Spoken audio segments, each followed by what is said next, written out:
شہاب نامہ 7واں باب Chandravati. Prince of Wales college Jammu میں تو خیر میں کسی نہ کسی طرح اندھوں میں کانا راجا بن بیٹھا تھا، لیکن گورنمنٹ کالج لاہور میں آ کر ساری شیخی کرکری ہو گئی، اور یہاں میں کسی شمار قطار میں نہ رہا۔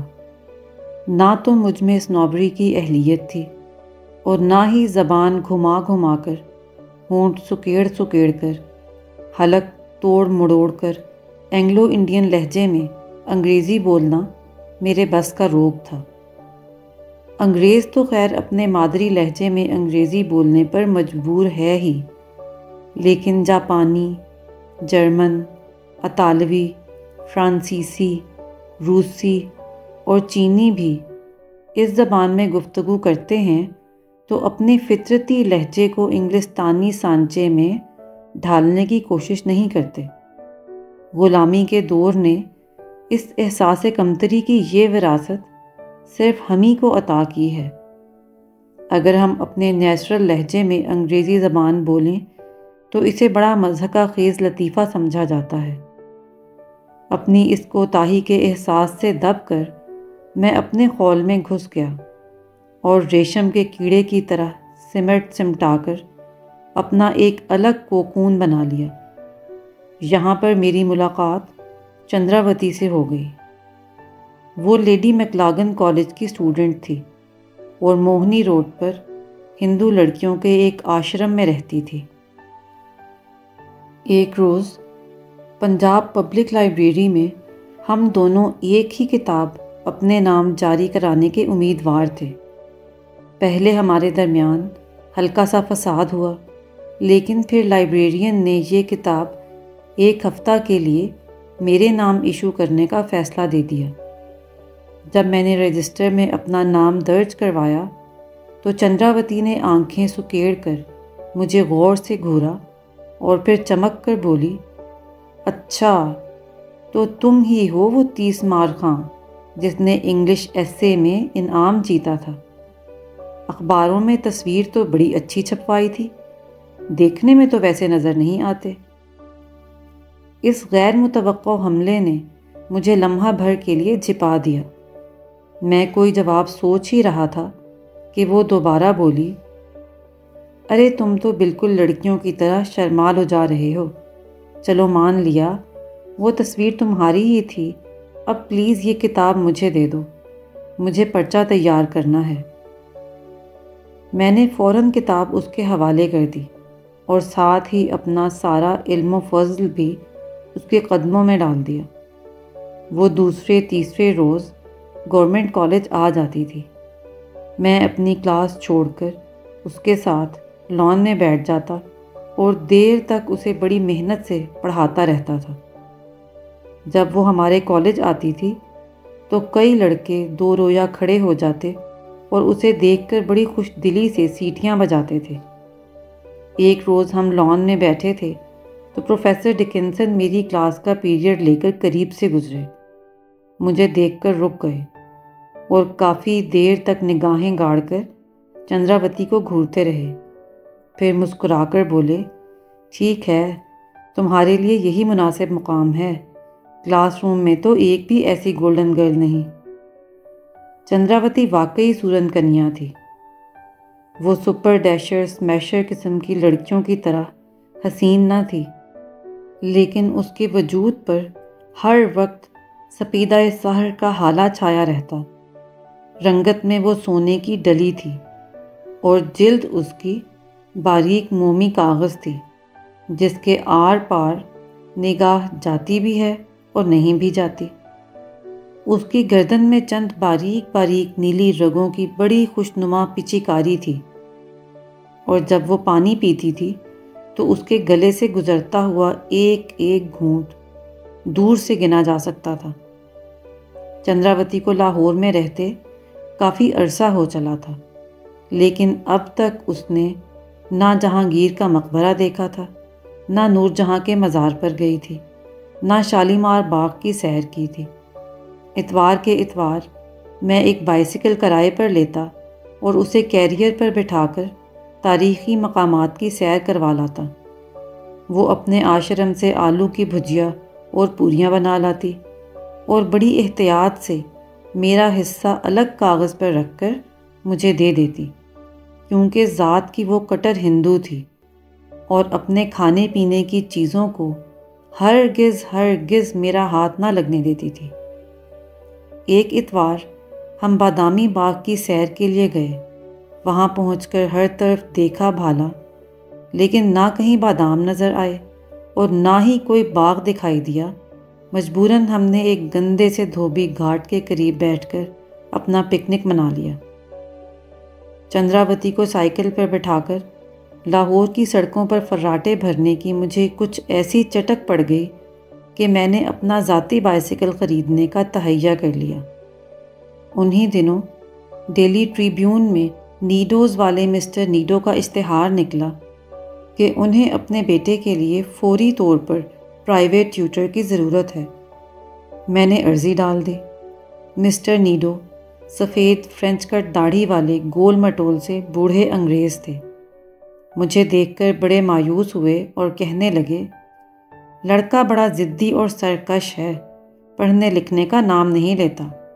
تم خود نو عمر ہو، تم اسے کیوں کر سنبھالو گے؟ میں تو کسی تجربے کار اور خراٹ ٹیچر کی تلاش میں ہوں۔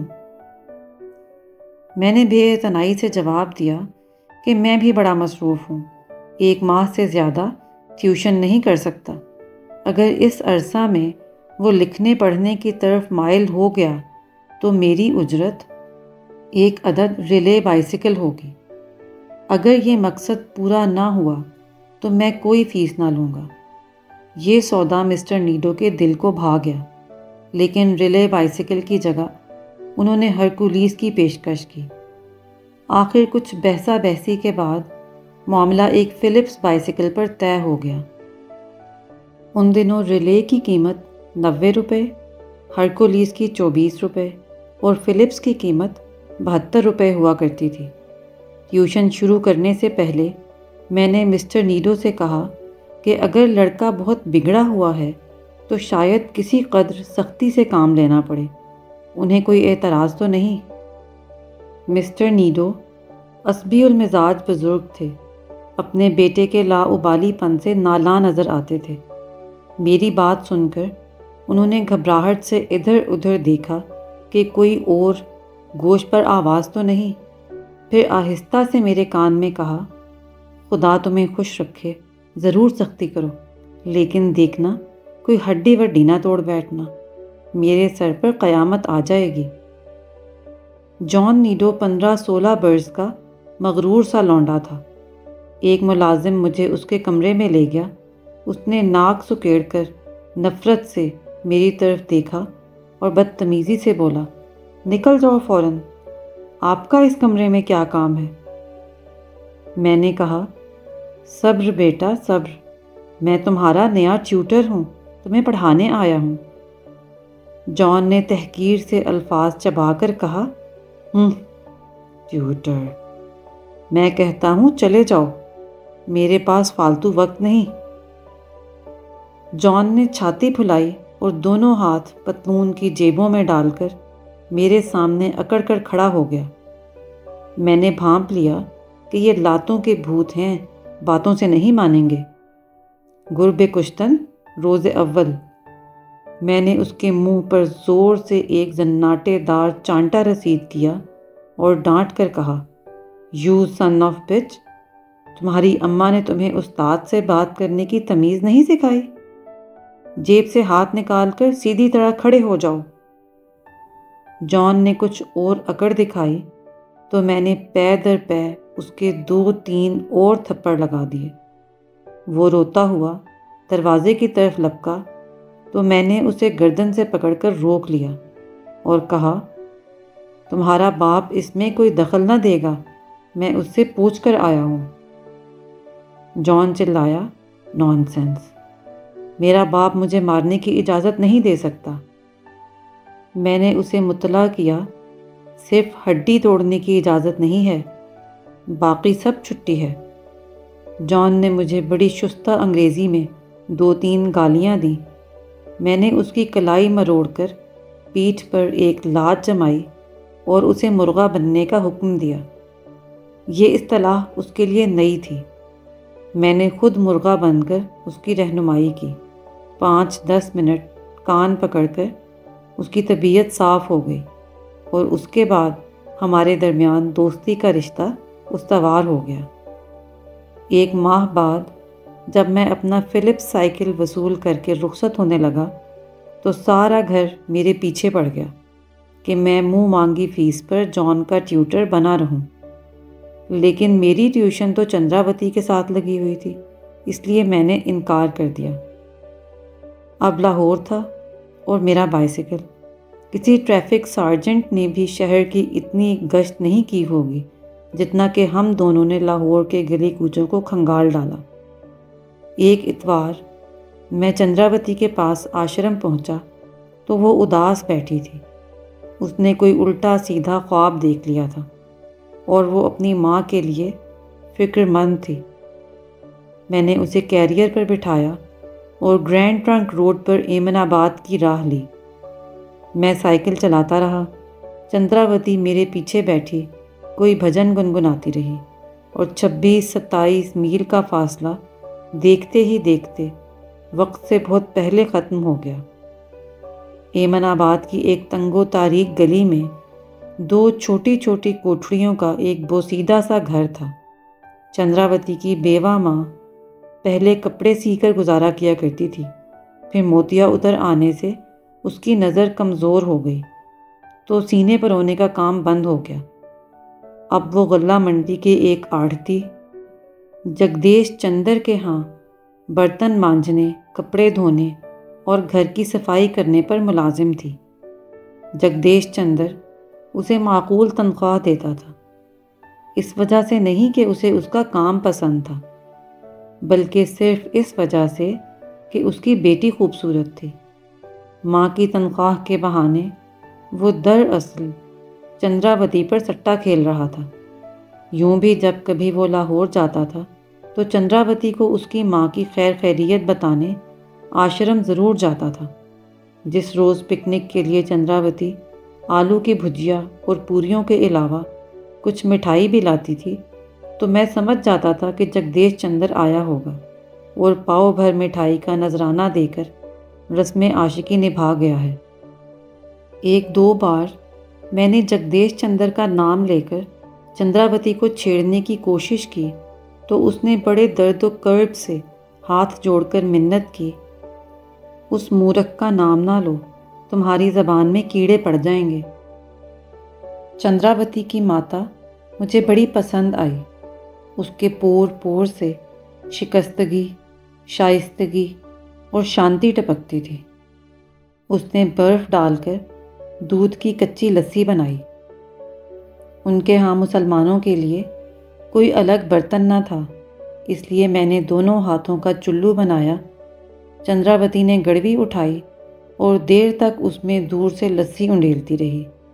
ماتا جی یہ نظارہ دیکھ کر بہت ہنسی اور پھر چندراوتی کو ڈانٹا کہ گھر آئے ہوئے پروہنے کو کبھی ایسے بھی لسی پلایا کرتے ہیں۔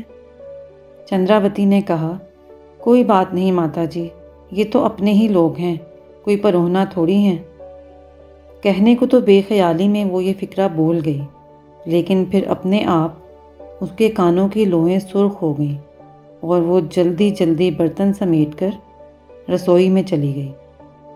میں بھی راجہ اندر کی طرح آلتی پالتی مار کر موڑھے پر بیٹھ گیا اور ان پھلجھڑیوں کا مزہ لینے لگا جو چندراوتی کی بات سے میرے انگ انگ میں بڑی کثرت سے چھوٹنا شروع ہو گئی تھی۔ کچھ دیر بعد پیپل کے پتوں پر ماش کی دال اور بھنڈی کا سالن پروسا گیا۔ کھانے کا ایک ایک لقمہ گھی اور شکر اور شہد اور بالائی بن کر میرے گلے سے اتر گیا۔ تیسرے پہر جب ہم لاہور کے لیے روانہ ہوئے تو بائیسیکل کے پیڈل اس طرح گھومنے لگے جیسے دھنکی ہوئی روئی کے گالے ہوا میں اڑتے ہیں۔ سائیکل ذرا تیز ہوا تو مجھے بھی ترنگ آئی اور میں نے چندراوتی کو چھیڑنے کے لیے روہنا، سوہنا، منموہنا، سلونا، کھلونا وغیرہ کے قافیے جوڑ کر کچھ بے تکے سے عاشقانہ مصرعے الاپنے شروع کر دیے۔ 2-3 بار چندراوتی نے مجھے سختی سے ٹوکا، لیکن میرے سر پر بھی شاعری کا بھوت سوار تھا۔ جب میں نہ مانا تو آنن فانن اس نے چلتی ہوئی سائیکل سے چھلانگ لگا دی۔ گرینڈ ٹرنک روڈ کے عین بیچ وہ منہ کے بل گری اور اس کی بائیں کوہنی پر خاصی گہری خراش آ گئی۔ میں نے زخم صاف کرنے کے لیے اپنا رومال پیش کیا تو اس نے غصے سے جھٹک کر زمین پر پھینک دیا۔ چندراوتی کو اصرار تھا کہ اب وہ یہاں سے پیدل لاہور جائے گی، میرے ساتھ سائیکل پر نہ بیٹھے گی۔ میں نے اسے لاکھ سمجھایا کہ لاہور ابھی 18-19 میل کے فاصلے پر ہے، وہ اتنا کیسے چلے گی؟ میں اسے اکیلا چھوڑ کر کیسے چلا جاؤں؟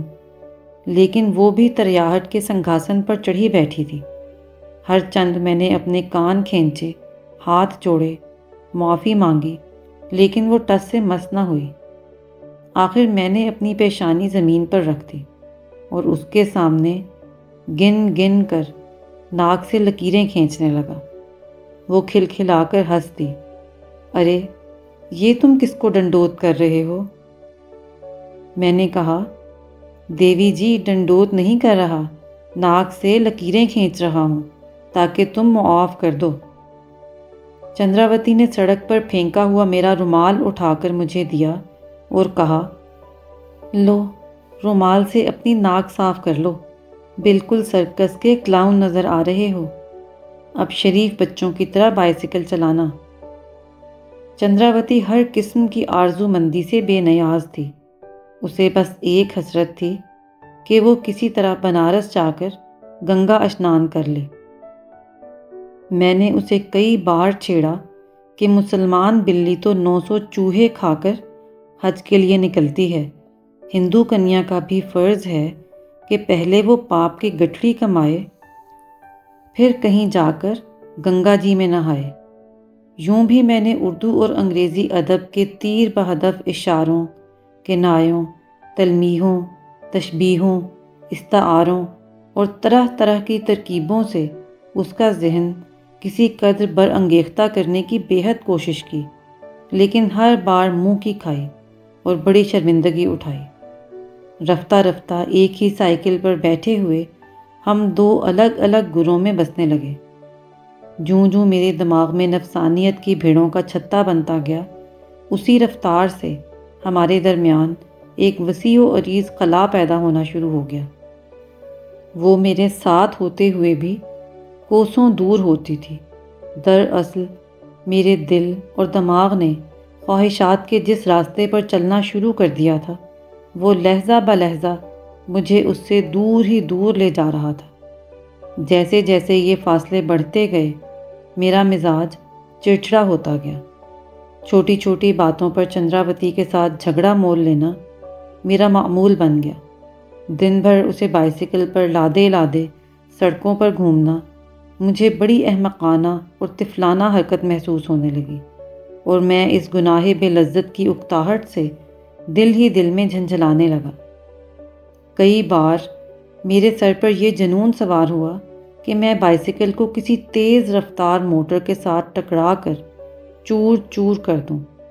کبھی میرا جی چاہتا کہ میں اپنے ہاتھوں سے اس کا گلا گھونٹ دوں اور اس کا سر زمین پر مار کر کچے ناریل کی طرح پاش پاش کر دوں۔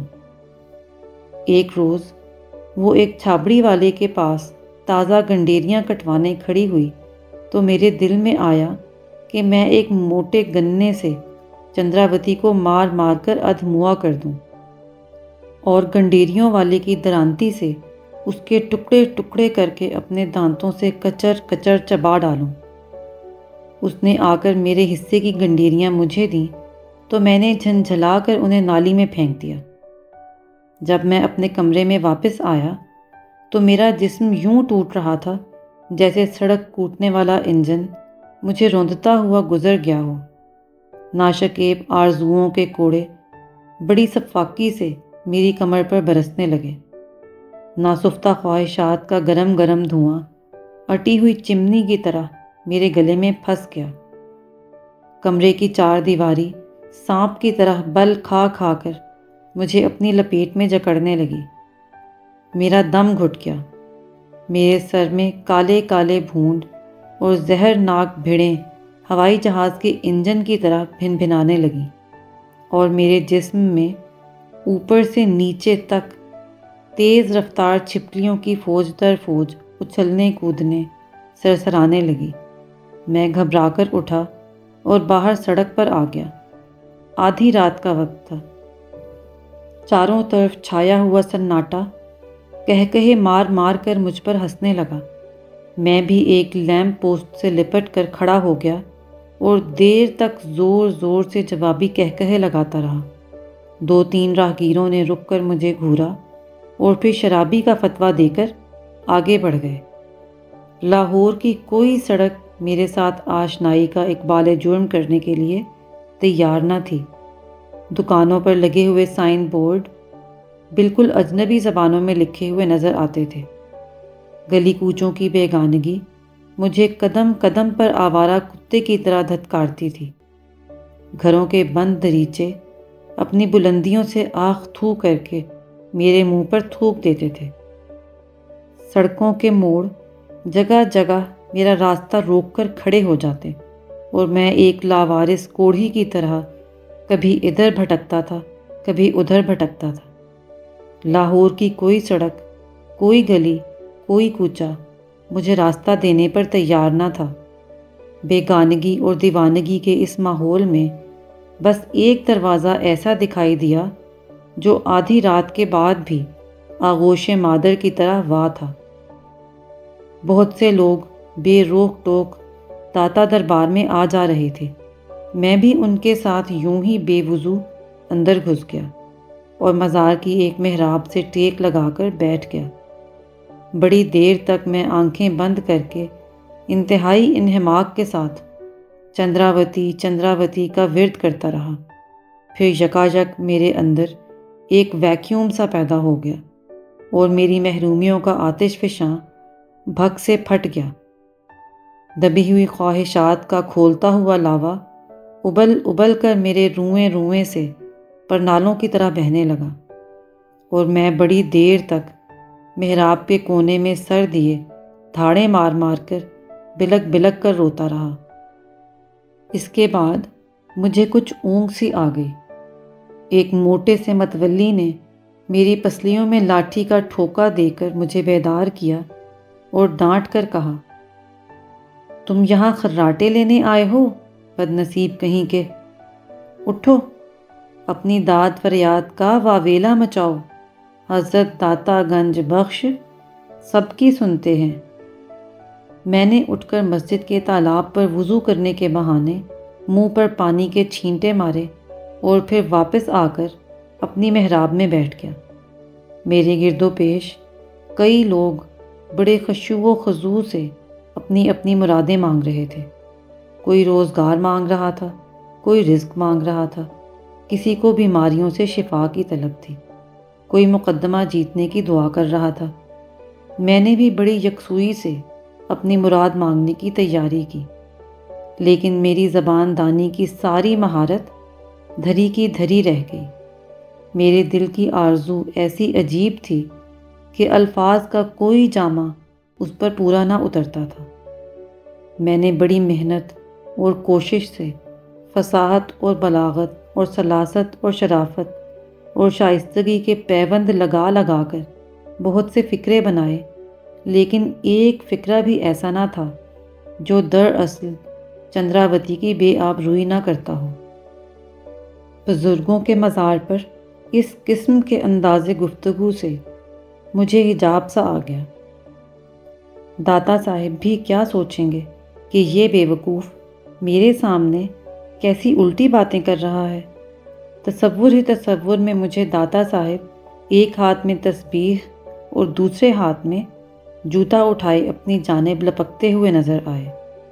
مجھے زور سے ہنسی آ گئی۔ ہنستے ہی ہنستے میں نے اٹھ کر ایک چھلانگ لگائی اور آس پاس بیٹھے ہوئے کئی زائرین کو روندتا ہوا باہر بھاگ آیا۔ بس اس ایک چھلانگ میں تحلیل نفسی کا بیڑا پار ہو گیا۔ اس کیتھارسس کے بعد میں اپنے کمرے میں واپس آ کر بڑے آرام سے گھوڑے بیچ کر سو گیا۔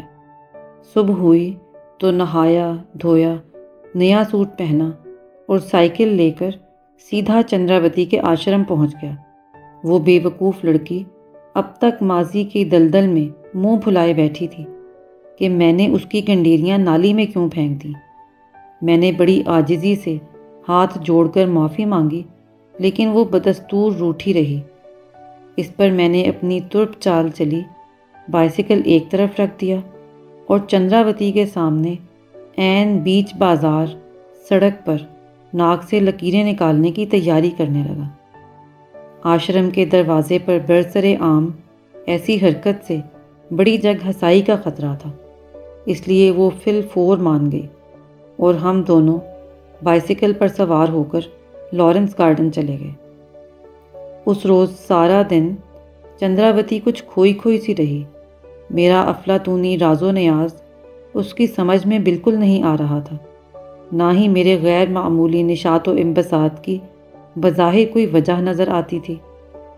اس نے 2-3 بار ناک سکیڑ سکیڑ کر میرا سانس سونگھنے کی کوشش کی کہ میں کوئی نشہ تو کر کے نہیں آ رہا۔ چندراوتی بھی عجب معمہ تھی۔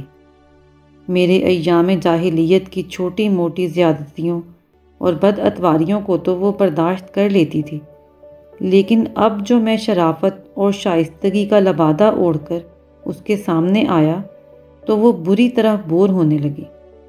سائیکل کی سواری سے اس کا جی بھر گیا۔ شالیمار باغ، مقبرہ جہانگیر، لارنس گارڈن کی کشش ختم ہو گئی۔ بیڈن روڈ پر دہی بھلوں اور گول گپوں کا شوق بھی پورا ہو گیا۔ کامران کی بارہ دری میں اکٹھے بیٹھ کر گھنٹوں راوی کی لہریں گننے کا مشغلہ بھی بند ہو گیا۔ وہ چھوٹی چھوٹی بات پر میرے ساتھ الجھنے لگی۔ اس پر ایک بے نام سا اکھڑ پن چھا گیا اور وہ بات بات پر برہمی جھنجھلاہٹ اور آزردگی کا اظہار کرنے لگی۔ ایک روز وہ کسی دکان سے قمیض کا کپڑا خرید رہی تھی۔ رنگوں کے انتخاب میں نے کچھ دخل در معقولات دیا تو وہ بگڑ کر آپے سے باہر ہو گئی اور خریداری چھوڑ چھاڑ کر پیدل ہی آشرم واپس لوٹ گئی۔ اگلے روز میں اس سے ملنے گیا تو پنجرہ خالی تھا۔ اس نے آشرم چھوڑ دیا تھا اور اپنا سامان لے کر وہ ایمن آباد چلی گئی تھی۔ میں اس کے تعاقب میں بھاگم بھاگ ایمن آباد پہنچا۔ وہ ایک چٹائی پر بیٹھی اپنی ماں کی مشین سے کچھ کپڑے سی رہی تھی۔ میں نے اس کے سامنے اپنے گلوں اور شکووں کا پورا دفتر کھول دیا۔ ابھی تو گرمیوں کی چھٹیوں میں 10-12 روز باقی تھے۔ وہ اتنے روز پہلے ہی کالج سے کیوں چلی آئی؟ لاہور کو چپ چاپ چوروں کی طرح کیوں چھوڑ دیا؟ مجھے کیوں نہ خبر کی؟ چندراوتی اپنی نظریں سلائی مشین پر گاڑے خاموشی سے مشین چلاتی رہی۔ میرے سوالوں کا اس نے کوئی جواب نہ دیا، لیکن کپڑے سیتے سیتے سر اوپر اٹھائے بغیر اس نے آہستہ آہستہ دھیمے دھیمے لہجے میں مجھے آگاہ کیا کہ اس نے فیصلہ کر لیا ہے کہ وہ ساری گرمیوں کی چھٹیاں کپڑے سی کر کچھ پیسے جمع کرے گی اور ستمبر کے مہینے میں اپنی ماتا کو ساتھ لے کر گنگا اشنان کے لیے بنارس چلی جائے گی۔ میں نے طنزاً کہا، پروگرام تو بڑا اچھا ہے، لیکن کالج میں تمہاری جگہ پڑھائی کون کرے گا؟ چندراوتی نے کوئی جواب نہ دیا اور سر جھکائے زور زور سے مشین چلاتی رہی۔ کوئی آدھ گھنٹہ ہم دونوں خاموش بیٹھے رہے۔ پھر میں اٹھ کھڑا ہوا اور بولا، اچھا اب میں چلتا ہوں، پھر کسی روز آؤں گا۔ چندراوتی نے جلدی سے کہا، نہ جی نہ، اب چھٹیاں بالکل نہ آنا، میرے کام میں حرج ہوتا ہے۔ میں نے کسی قدر تلخی سے پوچھا، چھٹیوں کے بعد حاضر ہونے کی اجازت ہے یا وہ بھی نہیں؟ اس نے روٹھے ہوئے بچے کی طرح منہ پھلا کر کہا، مجھے نہیں پتا۔ وہ سر جھکائے کھٹ کھٹ مشین چلاتی رہی۔ میں کچھ دیر خاموشی سے بیٹھا رہا اور پھر بائسیکل سنبھال کر چلا آیا۔ لاہور آ کر میں نے ٹیوشنوں کے اشتہار ڈھونڈنے شروع کیے اور گرمیوں کی چھٹیوں میں 2 مہینوں کے لیے کیمبل پور میں ایک رائے بہادر کے ہاں ٹیوشن کر لی۔ ایک لڑکا BA کی تیاری کر رہا تھا، دوسرا 2nd ایئر میں تھا۔ 2 لڑکیوں نے میٹریکولیشن کا امتحان دینا تھا۔ چاروں کو 2 ماہ پڑھانے کا 200 روپیہ مشاہرہ طے ہوا۔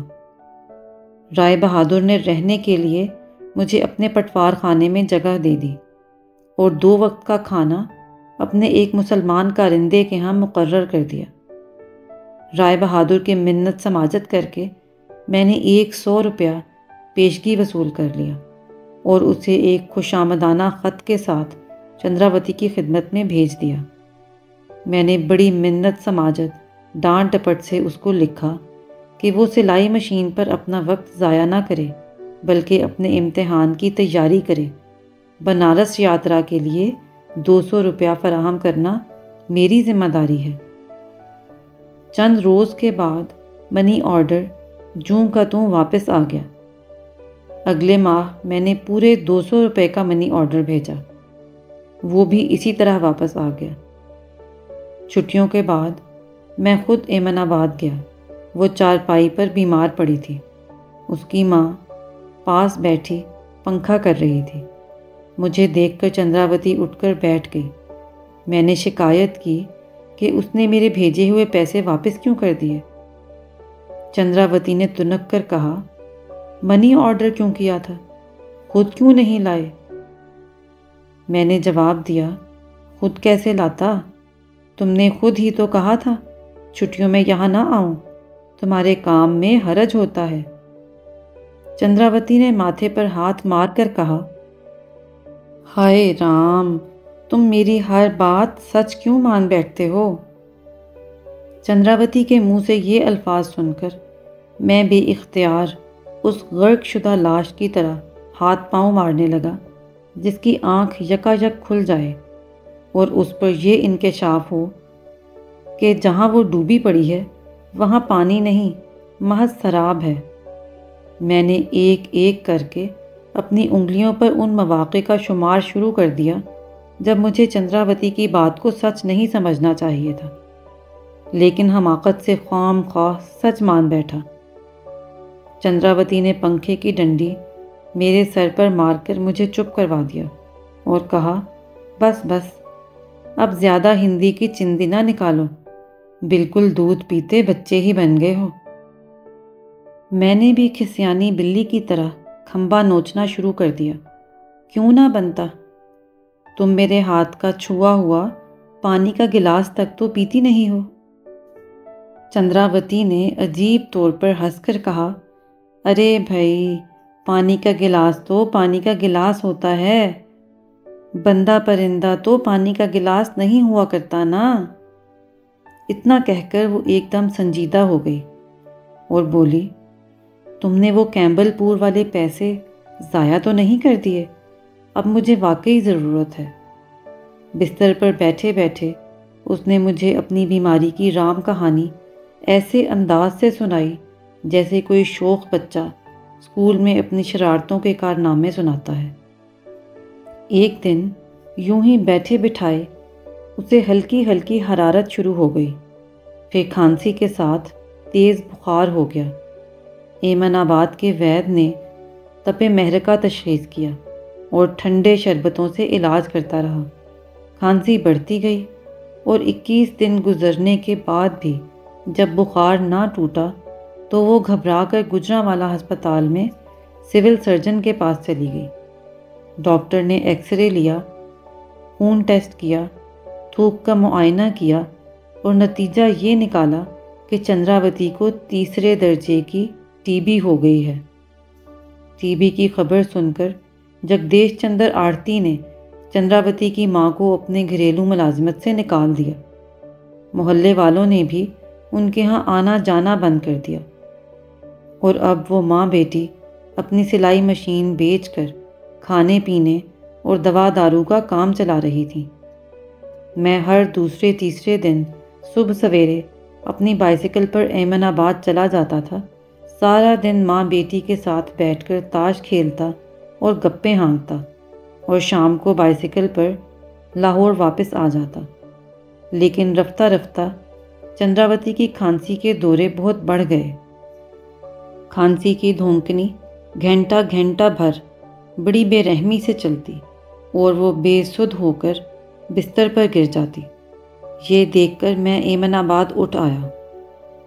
دن بھر چندراوتی کے پاس رہتا، رات کو ایک مقامی مسجد کے صحن میں پڑھ کر سو رہتا۔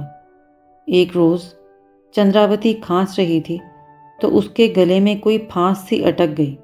اس نے زور سے کھنکار کر گلا صاف کیا تو ہولی کی پچکاری کی طرح اس کے منہ سے چلو بھر خون نکل آیا۔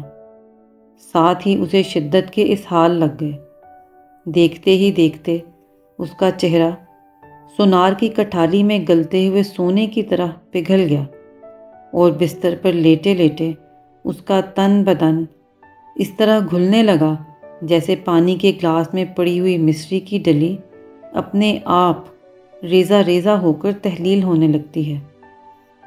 اب نہ وہ اٹھ سکتی تھی، نہ بیٹھ سکتی تھی، نہ ہی چل سکتی تھی۔ میں غلہ منڈی سے پٹسن کی 3-4 خالی بوریاں خرید لایا۔ چندراوتی کی ماں نے انہیں کاٹ کر 8-10 گدیاں بنا لیں۔ وہ یہ گدیاں چندراوتی کے نیچے بستر پر بچھا دیتی۔ جب کچھ گدیاں میلی ہو جاتی تو میں انہیں لپیٹ کر لے جاتا اور گرینڈ ٹرنک روڈ کے قریب ایک کنویں پر دھو کر سکھا لاتا۔ چندراوتی کا یہ حال دیکھ کر میں گجرانوالہ کے سول سرجن کے پاس گیا۔ سارا احوال ہمدردی سے سن کر اس نے میرے ساتھ ایمن آباد چلنے سے تو انکار کر دیا، لیکن 16 روپے فیس لے کر ایک نئے مکسچر کا نسخہ ضرور لکھ دیا۔ میں مکسچر بنوا کر ایمن آباد پہنچا تو چندراوتی سورگ باش ہو چکی تھی۔ شام تک ارتھی تیار تھی۔ شمشان بھومی میں 2.5 من سوکھی ہوئی لکڑی کی چتا بنائی گئی۔ چندراوتی کو اس میں لٹا کر بہت سا گھی چھڑکا اور سندل کے ایک چھوٹے سے ٹکڑے سے اسے آگ دکھائی گئی۔ شعلے بھڑک بھڑک کر اژدہوں کی طرح ہوا میں زبانیں نکالنے لگے۔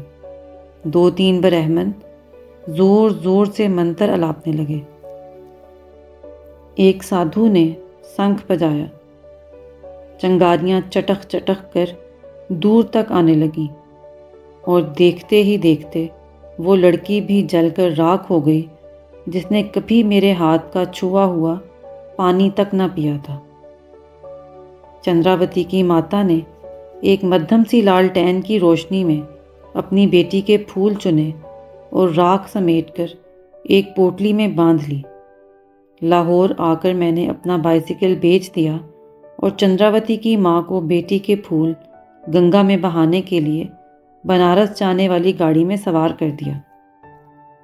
لاہور ریلوے اسٹیشن کے پلیٹ فارم نمبر 2 سے جب بنارس والی ٹرین روانہ ہو گئی تو اس کی پچھلی سرخ بتی دیر تک اندھیرے میں خون آلود جگنوں کی طرح ٹمٹماتی رہی۔ پلیٹ فارم پر تو بڑی چہل پہل تھی، لیکن میں اسٹیشن سے نکل کر باہر آیا تو چاروں طرف اندھیرا ہی اندھیرا تھا۔